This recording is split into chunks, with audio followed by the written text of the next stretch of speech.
All right, old school NBA fans, self-research NBA facts. I got another video for you here.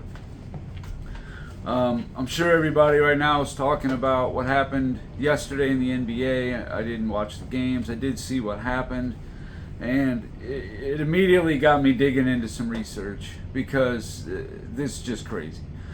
I did a video on Friday, and I just cannot emphasize enough that just do not compare this era. And to me, this era is from 2016 to the present, and probably future years, I'm sure, before something changes and makes it an even different era.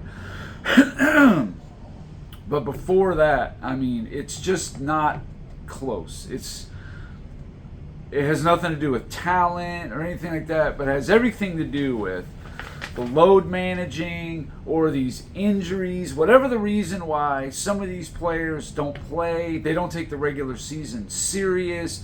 It's not emphasized. And you don't really know who the best teams are. You don't know. I mean, you already have a 1 seed eliminated. So this year, you already have 1 seeds out, right? The 2 seed is out for the West. The 2 seed is out for the East. So 3 of the 4 top seeds didn't even make the conference finals. To me, that is crazy. And last year, same thing. Phoenix was a 4 seed. Miami was an 8 seed. Half of the conference final teams were not the top 2 seeds. I mean, I was used to that almost always being the norm. And the year before, 22, Golden State was the 3 seed, I think it was, and they were playing Luka Doncic and the 4-seeded Dallas. So again, 2 in the West, they weren't even the top teams. And then in the East, I believe it was Miami and Boston. I think one of them might have been, but like every year, at least 2 of the top 4 seeds don't even reach the conference finals. And I just find that crazy. I mean, 2 of the top 4 seeds overall in the whole thing. The 1 and 2 seed in the East and the 1 and the 2 seed in the West. 2 of those teams are not making the conference finals, at least since 2020. A couple of those years, 3 out of 4 didn't make it. I think in 2020, the Clippers were the 2 seed. They didn't make it. And then in the East, Miami was the 5 seed. So the 1 seed didn't. I think it was Milwaukee. They didn't make it. I mean, it's every year this decade, that's how it is. Seeding doesn't mean anything anymore when it used to mean everything. Home court apparently doesn't mean that much either, which I was like, home court? I got to do another video on how many teams have blown 20-point leads. 20 points!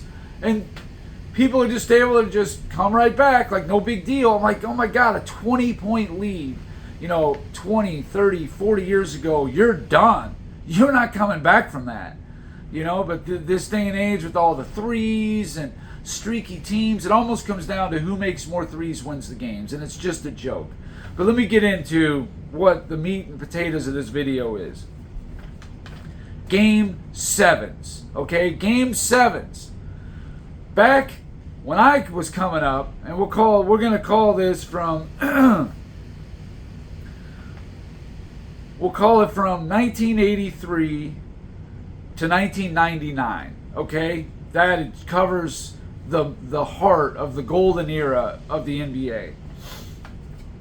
From 1983 to 1999, there was 27 Game 7s. Now, I didn't include the first round best of 5s. I just didn't because it doesn't correlate with my comparison here. But of the 27 home teams between 1983 and 1999 in a Game 7, how many do you think won? 20? 22? How about 25? 25 of 27 home teams won Game 7. And the only exceptions were both in 1995, Indiana over the Knicks. Indiana was actually the 2 seed, but because they gave the team who won their division home court, the Knicks were the 3 seed, but technically they had home court. And even in that game, Indiana won 97-95 I remember Patrick Ewing, the last-second shot that rimmed out. Close. And the other one in 95 was Houston, the 6 seed, beating Phoenix, the 3 seed, 115 to 114 by 1 point. But the reason why the seeding got a little screwed up is because Houston acquired Clyde Drexler about 2/3 of the way through the season that made them a much better team. So they were much better than the 6 seed that they were, rolling with. But even still, that's what it took for a team on the road to win Game 7. It just didn't happen. And I'm talking a 17-year period. 2 times it happened. By 1 point, by 2 points. Like I said, and really the teams were better in both cases than one on the road, and it was still very, very close. Well, since 2016 finals, since that series, when Cleveland beat Golden State, there have been a total of 22 Game 7s, okay? Cleveland over Golden State in the 2016 finals. In 2017, 5-seeded Utah over 4-seeded the Clippers.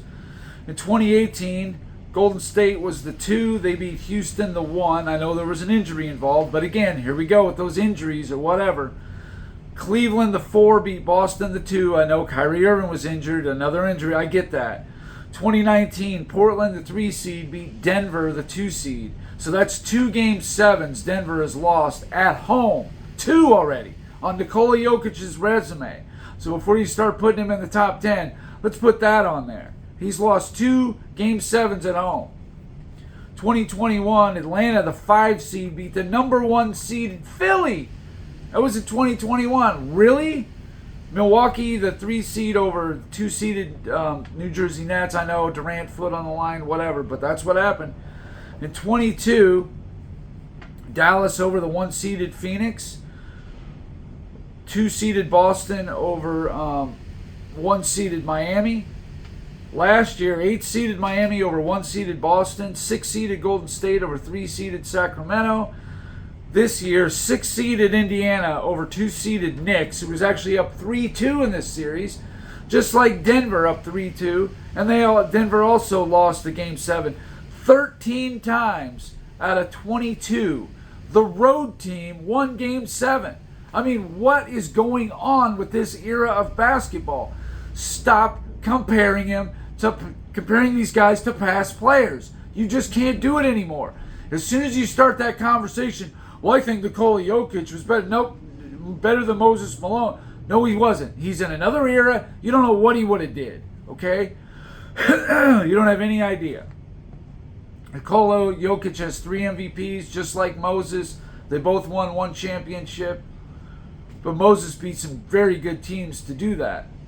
Moses Malone beat Magic and Kareem twice. In fact, they have his career record against them is 6-1. He beat them 6 out of 7 games. Moses Malone did.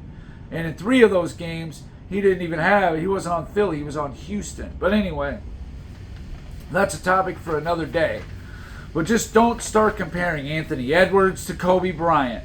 Nikola Jokic better than Olajuwon. I heard Broussard say the other day, come, give me a break. Really? Better than Olajuwon? I don't think so. I mean, he was a better passer, but that's about all I could say. A better 3-point shooter because Olajuwon didn't shoot him. And Olajuwon wasn't an assist guy, didn't pass. But Olajuwon was better at blocking shots. He was better at stealing the ball. He was a very effective scorer. I mean, I did a video where it showed that at age 36, he's only a 1.5 under Steph Curry at this point in Curry's career. I mean, a 1.5 under him, and he shoots all those threes. Olajuwon relied all on 2-point baskets, and he's only a 1.5 under Curry. Exactly. Don't be putting Jokic over these guys yet. Okay, I understand the MVP stuff. I know he's a well-rounded offensive player.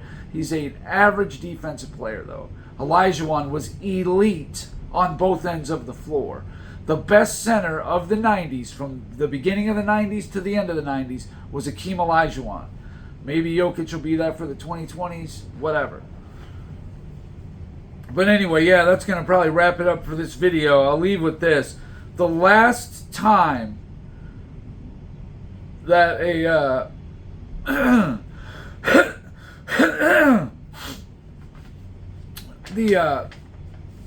I'm sorry, not the last time, but this year Cleveland beat Orlando. That was a 4 over a 5. Last year Boston beat Philly. That was a 2 over a 3. 2022 Boston over Milwaukee. That's how it was supposed to go. 2021 Dallas beat the wait. No, that would have been an upset. Dallas over the Clippers in 2021. Did I miss that one? I think I may have missed that one. But anyway, yeah. 13 out of 22 times the road team has won Game 7. That's crazy. Like I said, from 1983 to 1999, 25 of 27 home teams won Game 7. I'm going to have other videos and stuff about the differences in eras. You just got to stop. I might look into 20-point leads in the playoffs because that was another death sentence. You got down 20, you weren't coming back. Now, no big deal. Home court, don't mean anything. What your seeding is, nope, don't mean nothing. You get up by 20, whatever. No big deal. We'll just come back and beat you. Hit a bunch of threes. So, I mean, like, what is going on? This NBA is just completely different. And if you like it, enjoy. Have at it. And I know in the playoffs they do play a little tougher and all that. But then you see Minnesota coming back. You know, they were down 20 with 10 minutes to go in the third quarter. And Minnesota comes back and wins that game. I would have bet any amount of money that there was no way Minnesota was winning that game. But then I forgot what era I was in. So, anyway, that's it. Thanks, everybody, for watching. I appreciate the support I've been getting. And hopefully you guys are going to watch Michael Jordan Fans Are the Best debate. I'm going to be in that. I'm going to be in that debate tournament that Michael Jordan Fans Are the Best put together. So you guys will get to see some good debating going on. Sports and Fitness Rants. He's in the same side of the bracket as I am. Was hoping to maybe be on the different side, but I don't want to assume anything. I'm sure all these guys are knowledgeable and whatnot. So anyway, until next time.